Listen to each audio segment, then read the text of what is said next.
Muy buenas tardes a todos y bienvenidos a un nuevo programa de Viajando en el Tiempo aquí en Radio Agricultura y Agricultura TV. Y hoy día no estoy con la Barbarita porque está ocupada haciendo otras cosas, pero tengo un invitado que ustedes ya quieren mucho y que yo creo que ya con nuestra vuelta lo echaban de menos. Así que bienvenido, Sergio. Esta es tu casa. Muchísimas gracias, Maida, como siempre. Sí, es un agrado poder acompañarte aquí en un cambio de folio ya. Sí, pues, y no nos había tocado los dos. ¿Hace tiempo que no? No, hace un par de años ya, yo creo. Bueno, de hecho, te tocó con la Barbarita cantidad, más que nunca terminaron los temas, así que es posible sí, que hoy día también nos quedemos cortos. Sí, y nos podemos quedar cortos porque vamos a hablar de la ciudad eterna que está de cumpleaños, tuvo de cumpleaños recién, y que estamos hablando de cantidad de años. Y de hecho no hay, digamos, una certeza del número que supuestamente se celebra. ¿Cuántos años son? Bueno, según el folclore romano antiguo, ¿ya? Establecido por Terencio Varrón, un historiador romano del siglo I a.C., el 21 de abril del año 753 a.C. se funda la ciudad de Roma. ¿Ya? Eso nos da una cronología aproximada de 2777 o 2778 años, dependiendo del tema si es que consideramos el 0 en el paso del año -1 al 1, pero estamos hablando ya de 2780 años que cumple la ciudad de Roma, pero en realidad tiene más. Eso es interesante, en realidad tiene más. ¿Te refieres a los asentamientos etruscos anteriores? O sea, lo que pasa es que hay que entender, y mejor dicho, contraponer, ¿cierto?, el relato folclórico mítico con la evidencia arqueológica. Sí. Y yo creo que ahí es donde está un poco, radica lo interesante de esto, en el que durante mucho tiempo, ¿cierto?, en la academia victoriana, por llamarlo así, había un conflicto entre historia y arqueología. Eran disciplinas un poco enemistadas incluso porque veían justamente nuestro pasado desde perspectivas diferentes. Pero poco a poco eso se ha ido reconciliando y amalgamando. Y justamente la idea de este programa era reconciliar, ¿cierto?, ambos relatos, la historia con la arqueología, porque muchas veces uno piensa, si tenemos historia, ¿para qué necesitamos arqueología? Si tenemos arqueología, ¿para qué necesitamos historia? ¿Cierto? Pero, por ejemplo, si yo escribiera la historia de mi vida y escribiera que soy millonario, después la gente que lee, todo el mundo va a decir, bueno, era millonario. Y si resulta que en verdad vivía en una choza, la arqueología va a decir otra cosa. Por supuesto. Entonces, por un lado tenemos el relato histórico y por otro lado la arqueología. Pero lo interesante está justamente en el maridaje de ambos porque se genera la pregunta del por qué. ¿Por qué si Sergio era pobre escribió que era millonario? Y con Roma pasa un poco lo mismo. Hay mucha ¿cierto? política ahí.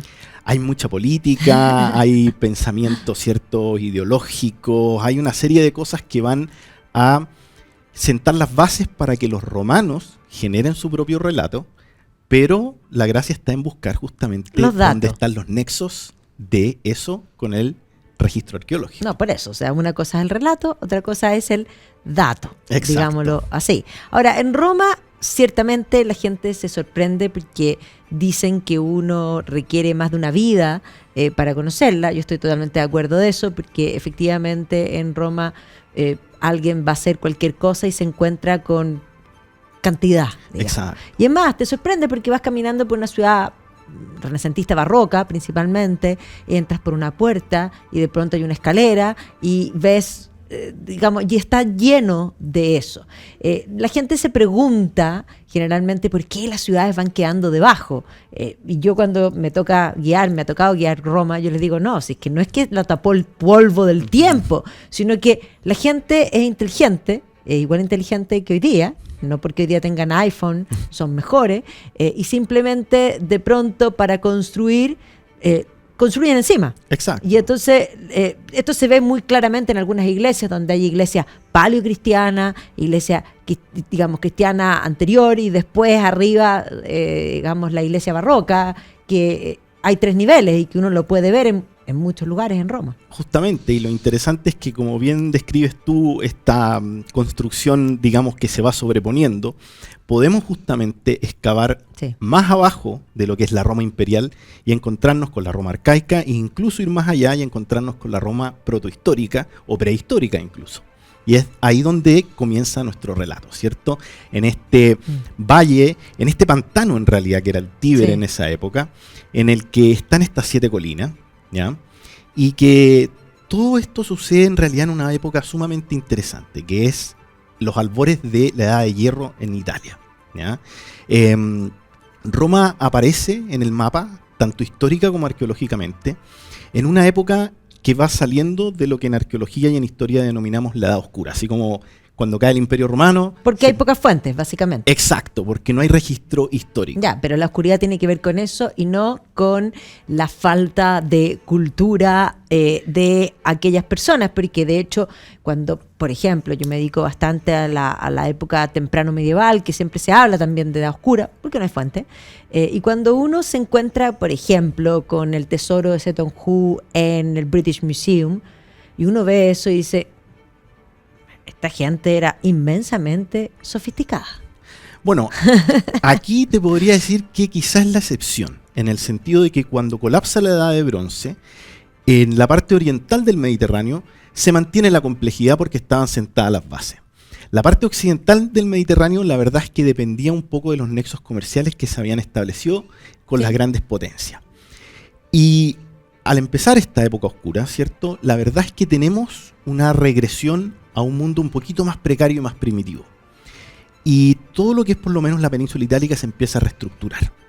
Todas las poblaciones que quedaban ahí habían perdido justamente esta complejidad producto de estos nexos comerciales.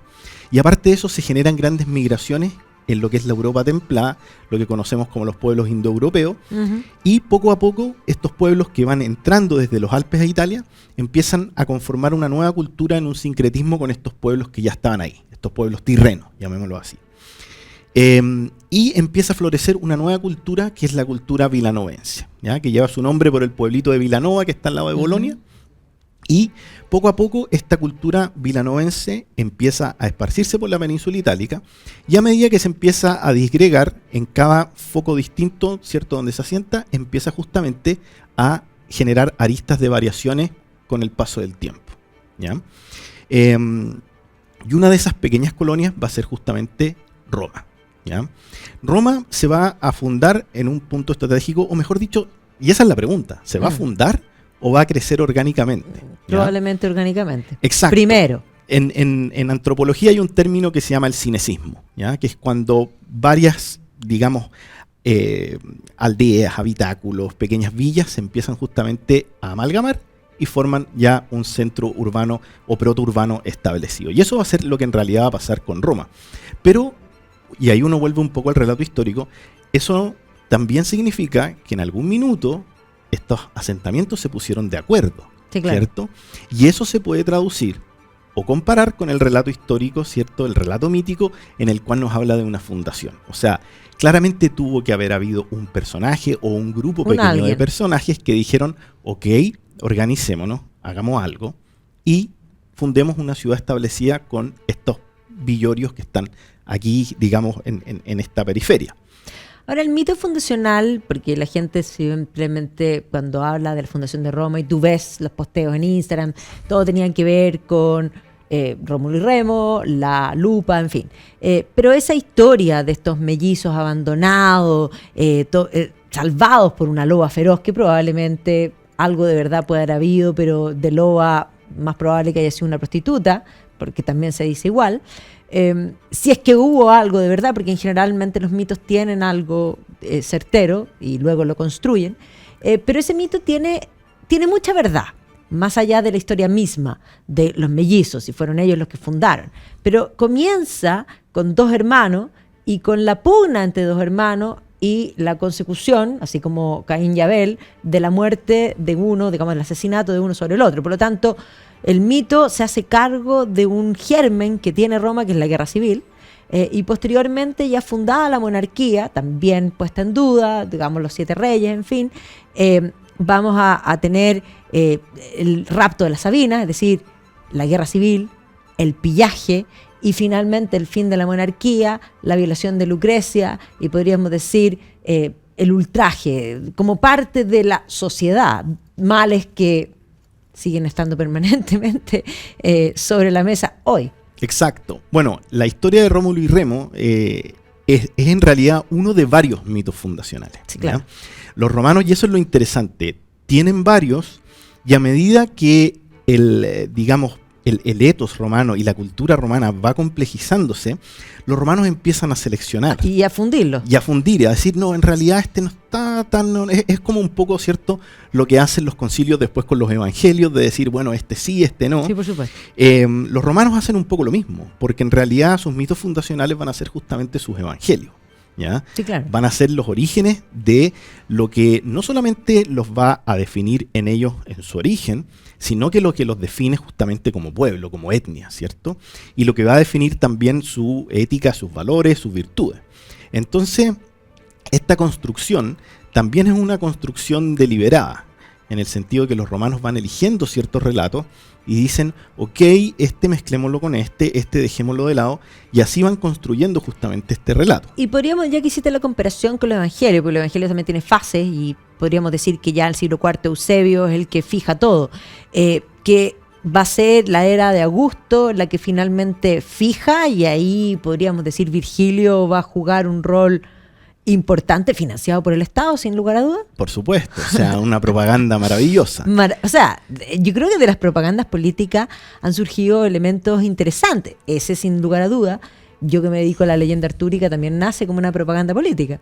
Bueno, como estábamos mencionando justamente los evangelios, tenemos que pensar que hay ciertos cánones literarios, ¿cierto?, que van a servir, podríamos usar la burda palabra de Biblia, sí, para ciertas culturas. Por ejemplo, y quizá la más significativa son los griegos, ¿cierto? De Homero. Que tienen a Homero. O sea, uno habla siempre de Homero y continuidad Virgilio. Virgilio es exacto, como hay un nexo que nos permite hablar de grecorromano. Exacto, y además lo interesante es que los griegos construyen toda su realidad, tanto metafísica como física, en base, ¿cierto?, al relato homérico. Por supuesto. Y los romanos no se podían quedar atrás. No. Entonces dijeron, nosotros también necesitamos Eneas, nuestra Odisea. Eneas, príncipe troyano. Por supuesto, y tenían que descolgarla del relato mítico más fantástico y de la épica más maravillosa de la antigüedad, que era justamente la Odisea, ¿cierto? Y la Ilíada. Entonces se descuelgan de esa historia y construyen su propia Odisea. Y lo interesante es que el relato virgiliano, ¿cierto?, es una construcción muy anterior, o sea, y aquí viene quizá como la bomba del asunto, de que la primera historia romana escrita está escrita por historiadores griegos. ¿Ya? En su afán por querer entender el mundo, van a ser los griegos los primeros que van a escribir sobre los orígenes del pueblo romano. ¿Ya?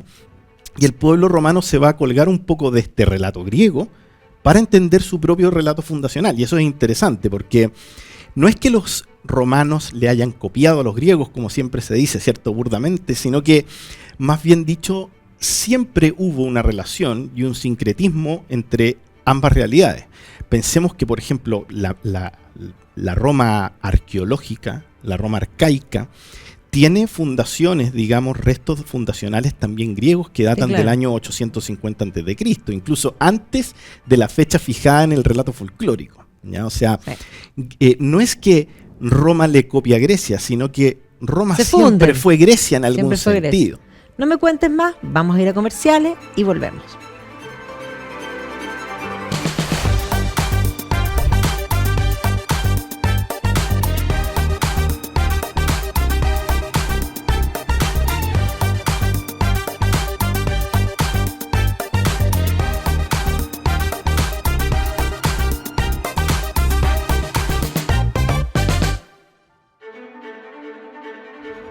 Estamos de vuelta aquí en Viajando en el Tiempo, hablando de la ciudad de Roma, de sus mitos fundacionales, y quiero llevarte a la ciudad, un poco práctico, así como que hagamos como una disección un poco, porque tú hablas de estos periodos, podríamos decir, protohistóricos, que están antes de la supuesta fundación, incluso del relato mismo.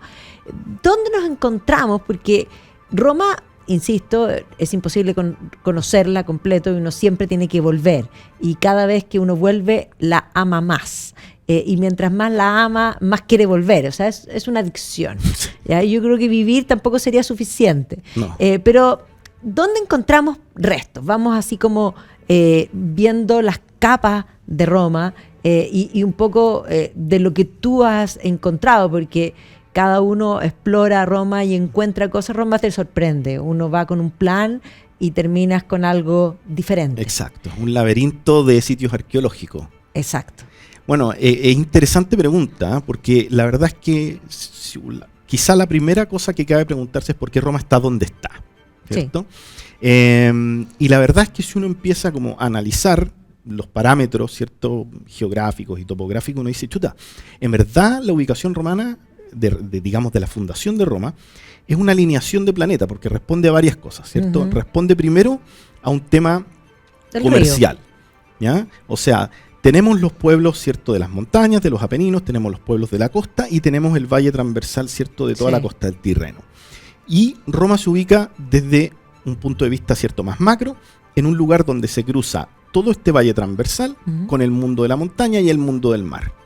Después, si nos acercamos más en ese mapa, ¿cierto?, y nos vamos ya al sitio en sí, vamos a encontrar una serie de cosas que son útiles para un asentamiento. O sea, primero, estamos en un valle aluvial, es decir, un valle que se inunda con las crecidas del río, que eso es sumamente útil para la agricultura. Por supuesto. Pero este valle además está rodeado por colinas. Por colinas. Las 7 colinas, que en el mundo, este mundo oscuro, ¿cierto?, de que te hablaba yo de la edad de hierro. Vida. Exacto, porque se podían fortificar. Claro. Entonces, ¿qué pasa? Hay pequeños asentamientos fortificados en cada una de estas colinas que probablemente compartían el uso del valle aluvial. Valle. Entonces, ¿dónde encontramos los primeros asentamientos, digamos, arriba, de viviendas? Arriba, en las colinas. ¿Dónde encontramos los primeros, digamos, vestigios rituales y religiosos? Abajo. ¿Por qué? Porque los ritos de la agricultura. Y así entonces, si uno empieza a escarbar justamente en estas, digamos, 7 colinas, va a encontrar que la del Capitolino, o sea, la colina capitolina, y la Palatina, que son las más antiguas, sí. Están los primeros asentamientos. De hecho, la arqueología un poco más romántica dice que está, ¿cierto?, la casa, ¿cierto?, la gruta de Rómulo, incluso, una vivienda oval, ¿cierto?, una construcción en domo, que es donde supuestamente habitó el primer fundador y el primer rey de Roma, que es Rómulo. Pero si en verdad uno empieza justamente a excavar los vestigios de esto y va estrata por estrata, va a encontrar que ya en el año 1000 a.C. tenemos asentamientos incluso de la Edad de Bronce, ¿ya? Esos asentamientos eran asentamientos comerciales que justamente respondían a esta ubicación geográfica que yo te decía, de orientación norte-sur, este-oeste. Pero después se empieza a encontrar mayor complejidad con la aparición de esta cultura vilanovense, y ya para el año 800 a.C. más o menos vemos el establecimiento de un concepto urbano como tal. Es decir, hay un nexo no solamente físico entre estas 7 colinas, sino que un nexo político que se hace patente justamente, sobre todo en los vestigios rituales que se encuentran abajo, en el valle. Claro. Sí. Que básicamente también tú podrías decir de donde posteriormente vas a tener el foro. Exacto. O sea, todo lo público va a estar abajo y lo privado podríamos decir arriba. Y claro, podríamos decir en la época ya de fundación, monarquía, si es que lo consideramos tal histórico, república, y ya podemos hablar de sí porque las fuentes son abundantes, pero los vestigios que hoy día tenemos de la Roma antigua son principalmente imperiales, diría yo. Imperiales tardíos incluso. Tardíos, porque es esa visión ya de Augusto, recibí una ciudad de ladrillo y la convertí en una ciudad de mármol, que además es interesante porque hoy día el mundo se sorprende con lo antiguo, pero hay que entender que tú hablabas de historia, por una parte, historiografía, y hablabas de arqueología, 6 ciencias, si las podemos llamar como tales, relativamente nuevas, en el sentido de que nunca hubo noción de patrimonio histórico, sino hasta el racionalismo y el siglo XVIII, de ahí en adelante. Ahí tú encuentras a los grandes historiadores de la antigua, digamos, Roma, un Gibbon, haciendo esta idea de la historiografía, la época de Rilke, en fin. Y eso va a despertar una noción de patrimonio en lo que, pensemos en el foro. El foro para el siglo XVIII era el campo de las vacas. Sí, lo mismo que el Coliseo. Estaba tapado hasta arriba, si uno ve las ilustraciones, y realmente, y el Coliseo lo usaron de cantera. Y uno dice, pero ¿cómo hicieron esto? Bueno, ¿y qué iban a hacer si eso no lo usaban y no había sentido de patrimonio? Exacto. O sea, hay un quiebre, evidentemente Sí. hay un quiebre histórico que va a responder justamente un poco a la caída de Roma, ¿ya?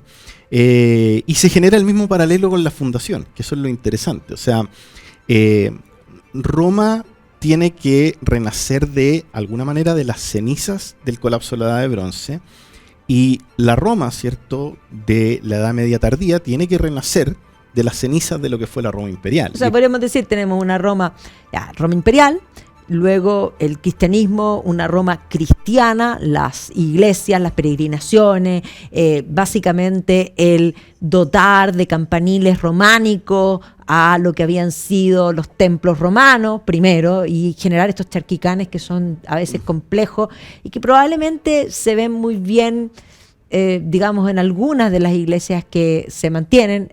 Son muy raras las que se mantienen puras, como es el caso del Panteón, que aunque tiene agregados son bastante menores, pero otras le meten el campanil y después el fachada. Bueno, el posterior. Panteón tuvo varios que se los sacaron después. Se lo sacaron, gracias a Dios, sí, sin duda. Bueno, pero a lo que voy es de la Roma imperial a la Roma medieval, y de la Roma medieval a la Roma renacentista, y finalmente a la barroca, o sea, la reinvención de Roma, que podríamos agregarle posteriormente la fascista, que evidentemente trata de imponerse nuevamente dentro de Roma. Exacto, o sea, bueno, Roma se reinventa, y se reinventa tanto por necesidad como por, digamos, un deseo propio de reinventarse, en el sentido de que... De moda. Y Roma Bien. entiende su propia grandeza, ¿cierto? Sí, Y sí. entiende la necesidad de reinventarse, y yo creo que ahí recae un poco la gracia, ¿cierto? El encanto y la maravilla de lo que es la historia y lo que es Roma, porque tú bien decías antes, hay gente que dice, bueno, pero ¿cómo hicieron esto? Pensemos si Roma se hubiese mantenido, si el Imperio Romano nunca hubiese caído y Roma hubiese entrado a la edad industrial, ¿cierto? La verdad es que no nos haríamos ninguna pregunta al respecto, o sea, viviríamos en un statu quo en el cual no había ningún cambio. Y yo siempre creo que más que criticar los procesos, ¿cierto?, de destrozo, claro, de colapso, vale la pena maravillarse y preguntarse el porqué de las cosas. O sea, creo que lo más interesante es justamente la caída del Imperio Romano más que el ascenso del Imperio Romano. Y no solo la caída del Imperio Romano, fíjate, dentro del imperio, pensando en los vestigios monumentales que tenemos hoy día, llama muchísimo la atención, pensando en la zona del Coliseo, que recibe su nombre precisamente por el coloso que estaba en la Domus Aurea, lo que sucedió con el propio Nerón, porque lo que nos queda de la Domus Aurea, que está precisamente al lado de una entrada cerca de San Pietro in Vincoli, ¿no es cierto?, y el Coliseo, digamos, ahí está la entrada de lo que queda. Y lo que queda es monumental. Sí. Sabemos que era infinitamente superior, o sea, cuando uno, no sé, uno llega a Split, el Palacio de Diocleciano, que está bastante más completo, uno dice, wow, ¿y cómo tiene que haber sido la Domus Aurea? Pero ahí hubo una decisión política de terminar con un patrimonio invaluable para tratar de borrar a alguien de la historia. Exacto. Y le chantaron el Teatro Flavio, que es el Coliseo, encima. O sea, y ahí uno Bueno, dice, pero ¿cómo? Los romanos hicieron lo mismo que justamente... Que se hizo después. Exacto, o sea, y es interesante ver, y tú ponías el ejemplo justamente de si esto se tapó con un polvo inmemorial o justamente es porque se construyó encima.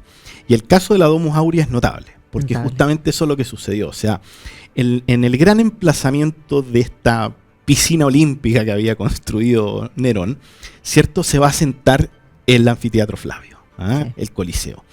Y lo más notable es que todo emperador también le quería dar un legado al pueblo, ¿cierto? Claro, yo lo hice. Exacto. Y así como estaba el Coliseo, se había mantenido la parte, digamos, habitacional del Palacio Nerón, que era la Domus Aurea. Y el emperador Trajano dijo, no, esto tiene que pertenecer al pueblo, pero al mismo tiempo tengo que borrar esta memoria. Entonces decidió usar todo el palacio, el complejo palaciego, como el terraplén de su gran obra y de su gran legado, que eran los baños de Trajano. Y entonces rellenó las piezas de tierra, hizo una gran explanada y arriba montó sus termas, sus baños, ¿cierto? Y esto quedó tapiado y tapado casi que con los muebles adentro, ¿ah? Entonces lo interesante es que una vez que cae el Imperio Romano, los baños de Trajano, ¿cierto?, quedan en ruinas. Sí. La gente, habían rumores del De Palacio que de había Nerón. una cueva. Exacto. Y lo interesante fue que se empezaron a hacer las primeras excavaciones justamente en esta época que mencionabas tú, la época que más de la arqueología es lo que nosotros llamamos el anticuarismo, ¿ah? Que es como una protoarqueología que más que querer curar nuestro pasado, ¿cierto?, a través de la ciencia, era más bien buscar los grandes tesoros que estaban escondidos en el pasado. Y a través de excavaciones, ¿cierto?, de gente que quería justamente encontrar, qué sé yo, esculturas, mármoles, se cuenta que se hicieron excavaciones y empezaron a perforar las grandes, digamos, habitaciones abovedadas del Palacio Nerón. Y ahí se dieron cuenta que estaba esta maravilla. Y se encontraron, porque esto era la cueva, el groto. El groto. Claro, y se encontraron con un arte que le denominaron grotesco y que efectivamente se va a popularizar en la época que nosotros llamamos Renacimiento en todas partes. Si uno va al Palazzo Vecchio en Florencia, el interior está pintado con grotesco. Si uno va al Palacio de los Gonzaga en Mantua, está pintado con grotesco. Pero si uno va al Escorial, en España, está pintado con grotesco. Es una cosa impresionante. Bueno, hay un renacer. Claramente, yo creo que tiene que haber Hay un emular, renacer no existe. Pero tiene que haber sido sumamente sorprendente para esta gente encontrar los vestigios, porque, digamos, los clásicos nunca murieron, ¿cierto? La gente leía a Tito Livio, la gente leía a Ovidio, y hablaban de este mundo de gigantes, pero la verdad es que vestigios quedaban pocos. Sí. ¿Ah? Y cuando encuentran esto, se encuentran justamente con el aspecto físico de esta era de gigantes, de haber sido realmente impresionante. Y encontrarla conservada. Porque claro, veían el Coliseo, ¿cierto? Veían los restos del templo de Júpiter en el Palatino, o sea, en el Capitolino.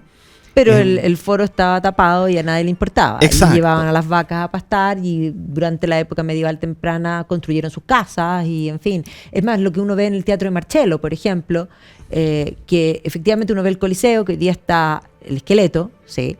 Y cuando uno avanza, digamos, pasando el monumento de Vittorio Emanuele, uno llega al Teatro de Marcello, que uno ve un pedazo como una especie de Coliseo, pero que lo ocuparon para hacer casa. Y tiene departamentos. Arriba. Sí. Pero si uno va, por ejemplo, a Luca, a la plaza del anfiteatro, son puras casas. Pero la forma te dice, esto por algo se llama la plaza del anfiteatro. Claro. Era el anfiteatro. Exacto. Y ya no queda, o sea, uno sí puede ver cosas, pero tiene que poner atención, un poco lo que pasa con el Palacio Diocleciano en la parte exterior, que están las columnatas y que uno ve los arcos de punto, pero están las casas. Bueno, es como la Piazza Navona. Sí, pues. Uno también ve la Piazza Navona y uno dice como que esta forma, sobre todo una fotografía aérea, ¿cierto? Sí. Y dice, ¿por qué esto tiene una forma alargada, ¿cierto? Hay como rastros de una espina al medio. Sí, y uno dice, claro, era un circo, era digamos, un hipódromo. De corrida de caballos, claro. Exacto, y eso es sumamente interesante. De hecho, está lleno de esos pequeños relatos. Por ejemplo, el otro día le comentaba a alguien, con todo esto estábamos hablando de la muerte del Papa, ¿cierto? Sobre el emplazamiento del Vaticano. Del Vaticano. Porque me decían, Francisco I no quiso ser enterrado ahí, siendo que está San Pedro y todo. Yo le decía como, bueno, porque me dijo, y obvio que no está San Pedro ahí. Yo le dije, mira, no se sabe si está San Pedro. No se sabe. Y de hecho, se encontraron unas tumbas ahora en Los Cavi que claro, de hecho están abiertas. Yo no he ido, pero es uno de mis listas. Podríamos ir, ¿eh? Pero estaría... O sea, yo me muero ganas de ir a Los Cavi Vaticano. Y yo le decía, bueno, no se sabe si está el cuerpo o no, pero la gracia es que sí se sabe que murió ahí. Sí. ¿Y cómo se sabe que murió ahí?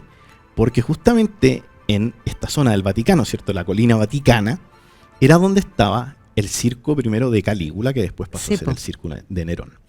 Y lo más interesante es que este circo, este hipódromo, ¿cierto? Donde se celebraban justamente juegos circenses, cacerías, luchas de gladiadores, es donde se condenaron a muerte, digamos, desde delincuentes, desde sediciosos, hasta justamente algunos cristianos. Hasta mártires. Y estaba ahí justamente, cuenta el relato que ahí murió Pedro, y por eso está justamente la tradición de que ahí se funda el Vaticano porque es el lugar del martirio de Pedro, ¿ya? No, y la colina tenía el nombre Vaticano antes. Exacto. Sí, sí. Y lo interesante, y aquí se desprenden estos relatos, por ejemplo, es que en la plaza San Pedro, no sé si te has fijado que hay un obelisco. Sí, pues ahí es. Ya. Ese obelisco, Es donde se puso la cruz. y es un obelisco traído de Alejandría, nada menos que por el emperador Calígula. Claro. Entonces uno dice como, bueno, es que o sea, una de las cosas más significativas y icónicas del Vaticano es algo del emperador más infame de Roma. Es impresionante. Entonces, Pero no me sigas contando. Vamos a volver al Vaticano. Vamos y volvemos.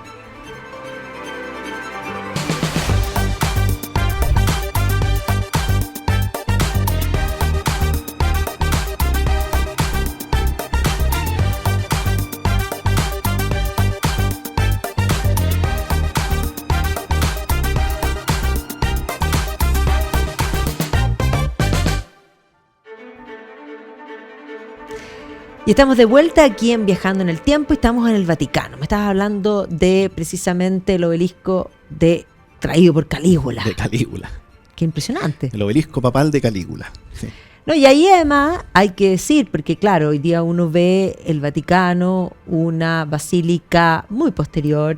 Julio II básicamente va a hacer ese proyecto, Bramante, muchos arquitectos van a participar, Bramante, el propio Miguel Ángel, posteriormente Gian Lorenzo Bernini, que va a completar este abrazo a la columnata, en fin, la Vía de la Conciliación, que también es un algo hecho después, porque eso tampoco existía, y ahí podríamos decir incluso es Mussolini el que va a seguir con ese fin, pero hay que imaginar que ahí, donde está el obelisco, que sí, es lo que estaba, va a estar la primera basílica que fue hecha, según la tradición, por el propio Constantino, y que se parecería bastante en el interior a lo que es Santa María Maggiore, en la estructura, porque Santa María Maggiore es un charquicán importante. Sí. Tenemos que imaginarnos que, claro, Constantino va a erigir ahí Y esto es interesante porque ahí nace, digamos, el uso de la palabra basílica Sí. como lugar de encuentro para cristianos o lugar de la celebración, ¿cierto?, de la misa eclesiástica. Porque el nombre basílica y el edificio basílica es muy anterior. Sí, es un edificio, podríamos llamarlo municipal romano, ¿ya? Pero va a responder a la misma forma arquitectónica de alguna manera. Y por eso estas primeras basílicas, que son espacios municipales que la iglesia, cierto, paleocristiana, va a empezar a usar de lugar de encuentro para celebrar las misas y todo.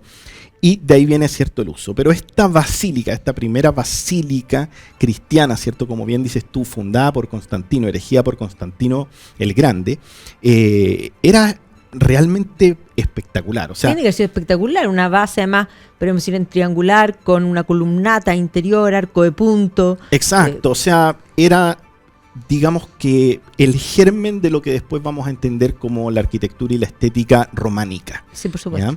No sé si, bueno, tal vez no todos los auditores conocen San Pablo de Extramuro. Esa es una basílica de estilo románico, ¿cierto? Pero está rehecha. Exacto, porque pero se quemó. Imaginémonos algo parecido, ¿cierto? Por eso digo, el interior de Santa María Maggiore, lo que pasa es que hay que sacarle toda la ornamentación, los dorados, los agregados posteriores, pero si uno mira el esqueleto, es efectivamente probablemente el más magnífico. Lo que pasa es que, claro, tiene una fachada barroca, con un campanil románico, una cosa que... Pero si uno logra despojar de todo eso, uno ve una estructura que tiene que haber sido muy similar a lo que fue. Que además fue un tema no menor. Yo pienso a Julio II tomar la determinación de decir voy a hacer una nueva, demoler la anterior. Sí. Es algo, me parece algo impactante. Es que yo creo que también hay una política involucrada, ¿cierto? Sí, por supuesto. Era la pugna del poder, mostrarse poderoso. O sea, tenía que ver con el papado. Sigue siendo, pero en ese entonces era un ente político, digamos, que quería imponerse. Y que la iglesia, digamos, que el poder de la iglesia a la hora de construir su centro, ¿cierto?, estuviera por sobre o aparte del poder imperial. Y yo creo que ahí está el quiebre que intenta generar justamente Julio II, que es decir, ok, la iglesia no puede ser el imperio, sino que está la iglesia y el imperio por separado. Entonces yo creo que hay una manera de desligarse un poco de la figura de Constantino, y es justamente la época en la que la figura de Constantino también empieza a ser un poquito más controversial, ¿cierto? Porque de alguna manera fue un personaje controversial en el sentido de que no responde o no se acomoda a estas virtudes cristianas que se empiezan a profesar justamente en esa época. Entonces yo creo que está la intención de hacer este quiebre y de decir lo terrenal a lo terrenal, ¿cierto? Y lo celestial a lo celestial por nuestra parte. ¿Ah? Entonces, bueno, en Constantinopla, por ejemplo, pasa quizá un poco lo contrario. Se trata de mantenerlo de Justiniano, se trata de mantenerlo de Constantino, porque igual es otra mentalidad, es una mentalidad más oriental, ¿cierto? Pero yo creo que la mentalidad cristiana occidental quiere justamente generar este cisma. Sí, pero además hay que entender que Roma es Roma y por lo tanto es la sede, es esa idea. Y además hay que pensar en el contexto de la época. Italia como tal no existe, es un mosaico donde los distintos estados, los distintos principados, un mosaico complejo, compiten entre ellos. Y Roma es un actor más. Exacto. Y por lo tanto necesita competir con, por ejemplo, Florencia. Florencia tiene una cúpula. Roma tiene que tener una cúpula. O sea, la cúpula, que es algo, yo siempre digo que es política, porque si tú te das cuenta, después de Brunelleschi, bueno, va a venir Roma, y después de Roma, todos van a tener cúpula, y piensa cuando se quema Londres en 1666, San Paul también va a tener cúpula, los rusos que no son occidente, San Isaac también van a tener cúpula. La cúpula es yo también, y tu tía y dos más, porque si tú piensas en San Isaac, no es solo una cúpula, es dorada. No, y además la cúpula está llena de simbolismo, ¿cierto? Sí. La cúpula en sí es algo que va desde lo divino hasta lo terrenal absoluto. Pensemos que la primera forma de vivienda humana es el domo, Sí. ¿cierto? Entonces nos remonta a nuestros orígenes, ¿cierto? De la construcción, de ser capaces de erigir algo. Pero al mismo tiempo tiene un significado celestial importante, que es, soy capaz de elevar Al algo cielo. sin necesidad de conectarlo a la tierra, ¿cierto? Sí. Hago justamente, ¿qué es lo que hago? Una bóveda, hago un firmamento. ¿Ah? Sí. Y eso es lo interesante. Y bueno, los romanos lo hicieron mejor que nadie en el Panteón. Bueno, eso es lo que te iba a preguntar. Si tú tienes que quedarte con un edificio en Roma, yo lo tengo claro, yo me quedo con el Panteón una y mil veces. O sea, cada vez que llego quiero llorar cuando lo veo. Es más, muchas veces digo, ya, no, hay una cola grande, no voy a entrar. Ya, no, sí, voy a entrar. Y entro y digo, es que no lo puedo creer. Es la cosa más impactante. Es sobrecogedor, sí. Es impactante. Además que es realmente entrar a un edificio romano íntegro. Sí. Que sí, se mantuvo porque Santa María de los Mártires, en fin, y tiene hoy día hasta los reyes de, digamos, de Italia, pero es magnífico. No, es sobrecogedor. Es sobre todo pensar que está en una ciudad que pareciera que le hicieron así, ¿cierto? Con un cinturón. Como que la apretaron. Exacto, y está todo así y uno de repente dobla por una callejuela y se encuentra con esta especie de monumento, ¿cierto? Olímpico, que uno dice, ¿qué es esto? ¿Cómo está aquí? ¿Por qué está aquí? Es como si lo hubiesen puesto. Claro, pero hay que pensar que en el pasado estaba el Panteón y todo eso era abierto, estaban los Campos Marcios, Exacto. que hoy día está todo y conectaba atiborrado además con la tumba, con la tumba de Augusto, y entre Entonces, medio estaba el Arapache, que es otra cosa maravillosa, Sí. independiente que esté rehecha. Pero para mí, si me tuviese que quedar con algo, Sí. yo creo que el Palatino, visto desde el Circo Máximo, donde está este muro de contención, Sí. y imaginarse el Palatino a mí es algo que me sobrecoge, porque además junta todas justamente las capas de la historia romana, ¿cierto? Desde Rómulo hasta, estamos hablando desde Rómulo hasta Rómulo Augusto. Entonces, en verdad es fascinante. Y pensar que ahí vivieron personajes como Cicerón, Augusto, ¿cierto? Sí. Trajano, Calígula, para mí es algo alucinante. Y cada vez que estoy en el Palatino, ¿Quieres llorar? sí, como que me empapo de una energía que no lo puedo creer. Es una cosa absolutamente catártica estar ahí. El Palatino yo creo que es como el edificio, o sea, el espacio de Roma. Y mirar desde el Palatino hacia el Foro y ver estas construcciones escalonadas, yo creo que no tiene precio. Maravilloso. Ahora, fuera de Roma, de la antigua Roma, en Roma, dentro de toda la maravilla de arte que hay en Roma? Elige una. ¿En la ciudad de Roma? Sí. Buena pregunta. Yo creo que me quedaría, más que con obras particulares, hay espacios, ¿cierto? ¿Ya? Y en esa curva que hay entre la Roca de Tarpeya y el Teatro de Marcelo, Sí. ese espacio, no sé por qué, a mí me da algo que me produce como que si estuviera ahí hace 2000 años atrás. Pero si tú dices elegir una obra artística en particular, qué complejo. Es que hay muchas, pero Sí. pongámosle que tienes un día en Roma y fuiste al Panteón, ya, fuiste a la Colina Palatina y tienes un rato más. ¿Qué vas a ver? No, el Museo Nacional Romano, al lado de Roma Termini. Es quizá el museo más desconocido de Roma, pero es el mejor museo de arte romano que existe en el mundo. O sea, los murales pintados, todos hemos visto, o bueno, todos los que hemos tenido la suerte de viajar o los Sí, que lo han pero visto, por internet todo lo pueden ver. las casas de Pompeya, ¿cierto? Y nos fascinamos con los frescos y los murales, y tenemos que pensar que Pompeya es una ciudad, o mejor dicho, un pueblo provincial. Pequeño. Y si ese pueblo tenía ese nivel de sofisticación, lo que vemos en el Museo Nacional Romano son los murales de las casas de la aristocracia y la nobleza romana. Y es una cosa absolutamente alucinante lo que hay ahí en mosaicos, en frescos, en escultura. Es transportarse al mundo imperial romano, y es algo que a uno lo deja absolutamente, pero así, con la cabeza da vuelta. No sé si tú has tenido la oportunidad de ir No, al de museo. hecho ahora tengo que volver por tu culpa. No, el Museo Nacional Romano, o sea, si alguien me dice, mira, tienes 10 minutos en Roma, Ahí. si es que voy al Coliseo, no voy al Coliseo, voy al Museo Nacional Romano. O sea, y el otro museo que nadie va y que es también de una belleza, pero alucinante, es el Museo Etrusco, en Villa Julia. En todo lo que es la Villa Borghese, ¿cierto? Donde Sí, está el sí, parque. sí, perfecto. Hay una pequeña casita, o sea, una pequeña casita, una mansión, Grande. un palacio, que se llama la Villa Julia y es el Museo Etrusco. Y es el mejor museo etrusco, mejor que los que están en Florencia. Y es un museo que recorre desde la época, básicamente desde el Paleolítico en Italia, hasta, ¿cierto?, los albores de la época etrusca, pero en la Roma misma, ¿cierto?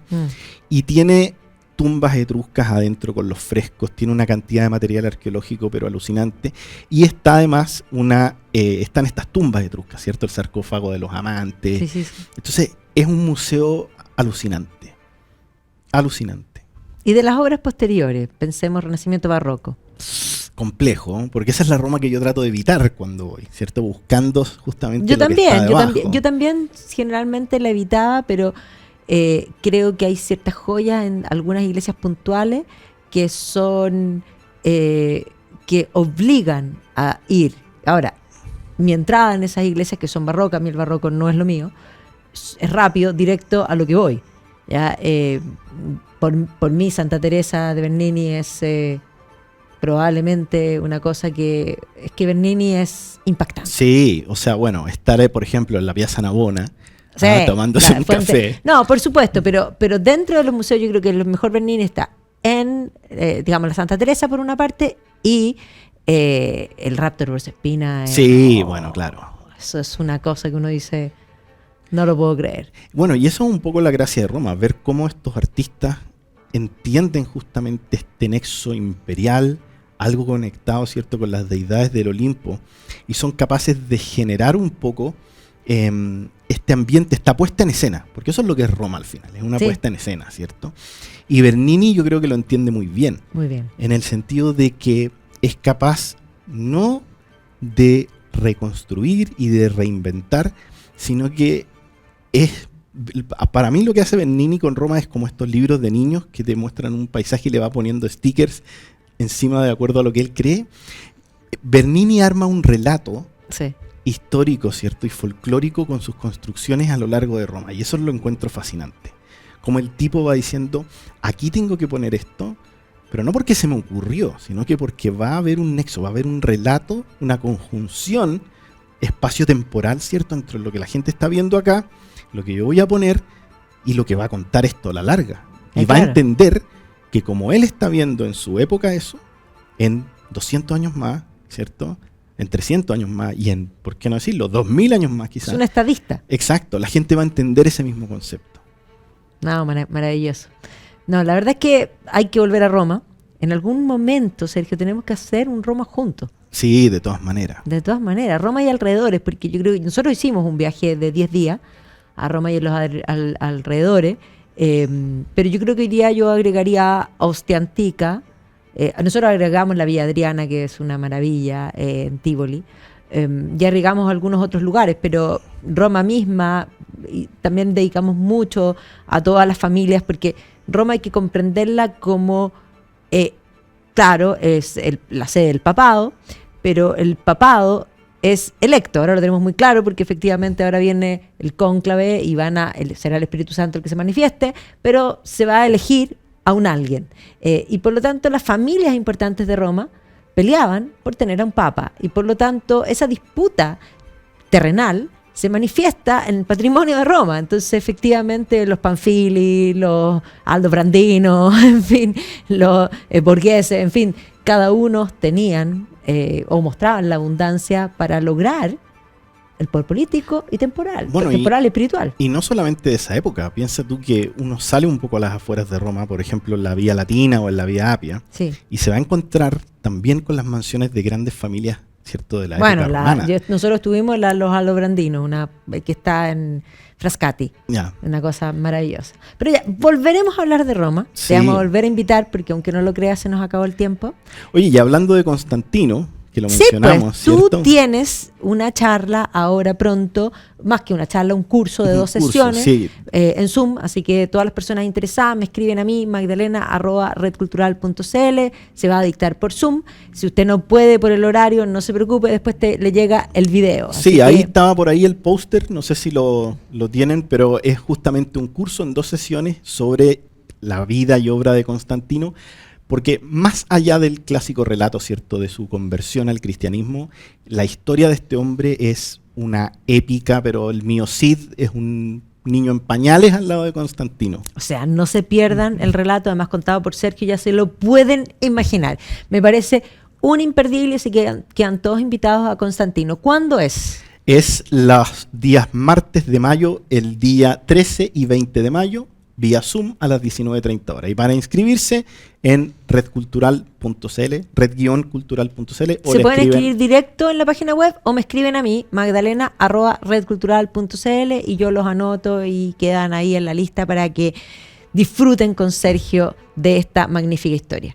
Gracias, Sergio, por acompañarnos. Gracias a ustedes y nos vemos la próxima semana.